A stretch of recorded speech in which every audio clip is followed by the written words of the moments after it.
We may have all been baffled at least once, when you have heard about a mysterious event, or an unsolved case.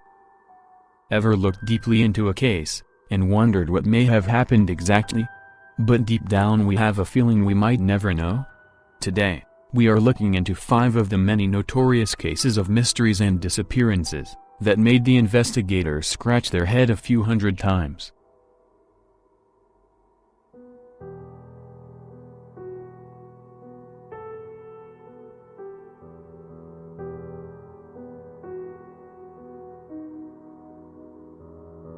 The date is July 22, 1955. A charter plane took off with 57 passengers and 4 crew members from New York and was meant to land in Miami. The plane landed at Caracas, Venezuela on 21st of May, 1992. Yes, you heard it right.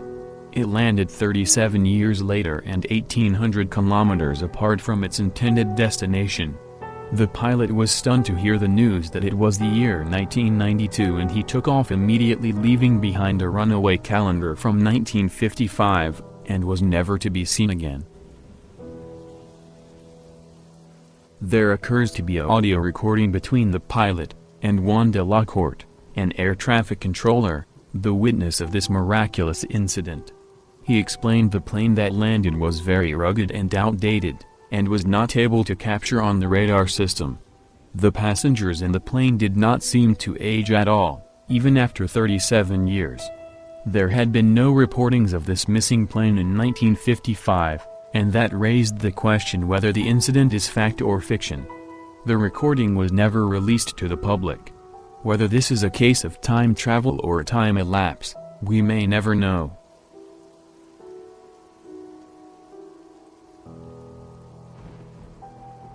In January of 1959, 9 Soviet college students were killed under mysterious circumstances while hiking through the Ural Mountains, in former Soviet Union, in what's now known as the Dyatlov Pass incident. None of the hikers were ever seen alive again.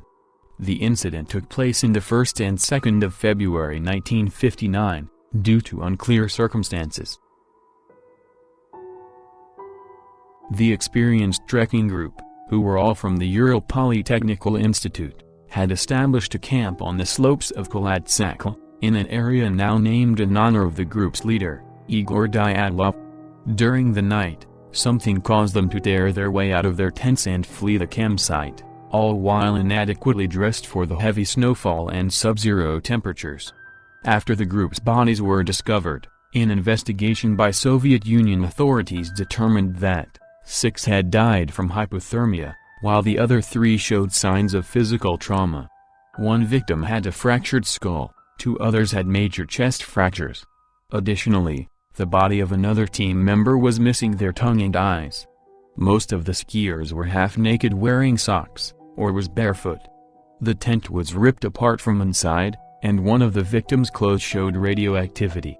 Numerous theories have been put forward to account for the unexplained deaths, including animal attacks, hypothermia, avalanche, catabatic infrasound-induced panic, military involvement, or some combination of these.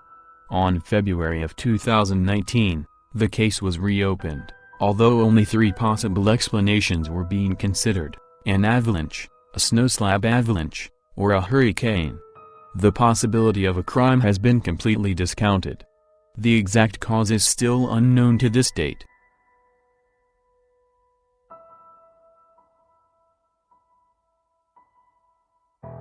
On December 24, 1945, a fire destroyed the Sodder home in Fayetteville, West Virginia, United States, which could be a suspected case of arson. The house was occupied by George Sodder, his wife Jenny, and 9 of their 10 children. During the fire, George, Jenny, and 4 of the 9 children escaped. The bodies of the other 5 children have never been found. The Sodders believed for the rest of their lives that the 5 missing children survived. The house was converted into a memorial garden. There occurred unusual circumstances before and during the fire. George disputed the fire department's finding that the blaze was electrical in origin, noting that he had recently had the house rewired and inspected. He and his wife suspected arson, leading to theories that the children had been taken by the Sicilian mafia, perhaps in retaliation for George's outspoken criticism of Benito Mussolini, the Italian prime minister and dictator.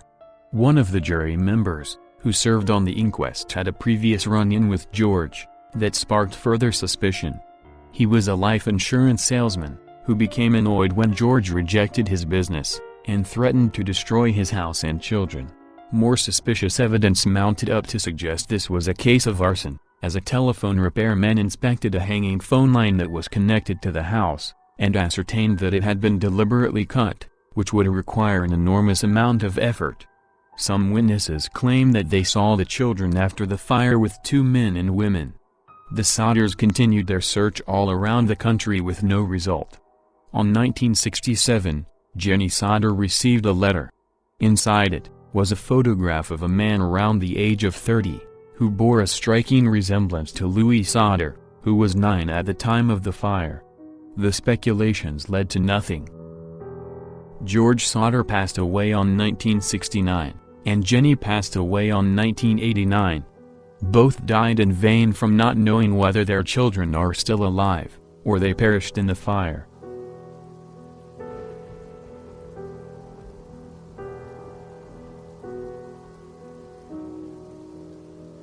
An unidentified man was found dead at 6:30 a.m., December 1, 1948, on the Somerton Park beach, just south of Adelaide, South Australia. The case is named after the Persian phrase Tamam Shud, meaning ended, or finished, which was written on a scrap of paper found months later in the pocket of the man's trousers. He was lying back with his head resting against the seawall, with his legs extended, and his feet crossed. It was believed he had died while sleeping. The autopsy revealed that the man was in perfect health, and that there were no underlying disorders, although many conditions like enlarged spleen and congestions were reported which may have occurred after his death, or due to poisoning. On January of 1949, the police discovered a suitcase on Adelaide railway station, which presumably belonged to this man, but still was unable to identify him. Many witnesses came forth, explaining that they had seen him the night before, in the same place and same position on the beach, and showed some movements, but still could not identify him. Another witness came forth, telling the officials that he had seen a man carrying a guy, resembling the unidentified man on his shoulders, who seemed to be unconscious or even dead, around the premises of the beach.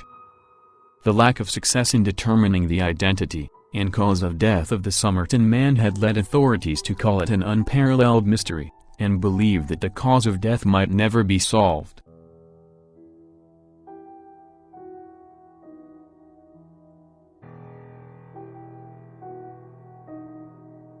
D.B. Cooper, also known as Dan Cooper, criminal who in 1971, hijacked a commercial plane traveling from Portland, Oregon, to Seattle, Washington, and later parachuted out of the aircraft with the ransom money. An extensive manhunt ensued, but the hijacker was never identified or caught, resulting in one of the greatest unsolved mysteries in U.S. history. On November 24, 1971, a man who appeared to be in his mid-40s, and about 6 feet tall, bought a ticket to Seattle on Flight 305. He gave his name as Dan Cooper, which later turned out to be fake. Shortly after takeoff from Portland, he handed a note to a flight attendant in which he claimed to have a bomb in his briefcase. He then proceeded to open the case, which contained numerous wires, red sticks, and a battery. Cooper demanded 4 parachutes and $200,000. After the flight landed in Seattle, Cooper released the 36 passengers when authorities provided the money and parachutes. However, he forced the 2 pilots, a flight engineer, and a flight attendant to remain on the plane. After it refueled, he ordered the pilots to fly to Mexico City. When the plane reached somewhere near Nevada, he jumped, and was never to be seen again. There were many suspects, almost in the number of 800, but almost everyone was eliminated based on DNA analysis from the time he left on the plane. Richard Floyd McCoy was one of the prime suspects, but the flight attendants did not provide a matching description. Other prime suspects were Kenneth Christiansen, Duane Weber and others, but none of them was concluded as the perpetrator based on the DNA analysis and the description of flight attendants. The case still remains unsolved to this date. Thanks for watching. Please subscribe this channel for more informative content.